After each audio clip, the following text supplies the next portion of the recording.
Տիկին Թամարայի ձախ ոտքը տարիներ առաջ ամպուտացվել և պրոթեզավորվել էր։ Երկու անգամ փոխել էր պրոթեզը, բայց միևնույնն է, ոտքը գետնին դնել չէր կարողանում։ Երրորդ պրոթեզավորումից հետո 80-ամյա կինը վերականգնողական բուժում է ստանում զինվորի տանը։ Մկանները տաքացրած անցել է գործի։ Առաջին անգամ նոր պրոթեզով է քայլում։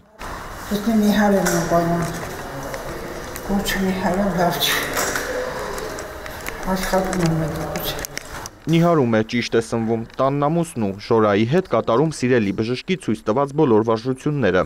Դավթյանը շատ լավ մասնագետ է, շատ հոգատար, օգնում է ինձ, ես շնորհակալ եմ։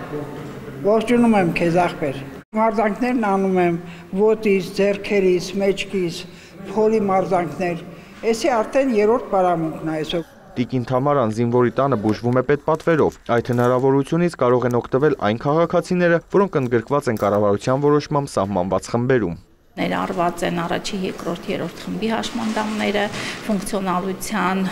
խորը, միջին, ծանր դաս ունեցող անձինք, զինծառայողների ընտանիքի անդամները, ինչպես նաև նրանց հավասարեցված անձանց, նաև բռնադատվածներ, անապահովության միավոր ունեցող անձինք մինչև 28 միավորը եւ այլն։ Զինվորի տան շահառու դառնալու համար քաղաքացին պետք է իր տեղամասային բժշկից ուղեգրում ստանա կամ հիվանդանոցային փաստաթղթերում լինի վերականգնողական ծառայության ցուցում։ Կենտրոնը ստացել է նաև դիմացնոտային եւ միկրովիրաբուժական վիրահատություններ իրականացնելու իրավունք, ինչը եւս այս խմբերի համար հասանելի է պետպատվերով։ Զինվորի տան ամենամեծ առավելություններից մեկը դա շենքային պայմաններն են, որովհետև զինվորի տունը ամբողջությամբ հարմարեցված է հաշմանդամությանը եւ հաշմանդամները ստիպված չեն ինչ որ մեկի օգնությունը խնդրել կամ իրենց ընտանիքի անդամներին պարտադիր ներգրավել իրենց բուժման ընթացքի մեջ, որպեսզի կարողանան տեղաշարժվեն եւ բոլոր ծառայությունները հասանելի են, քանի որ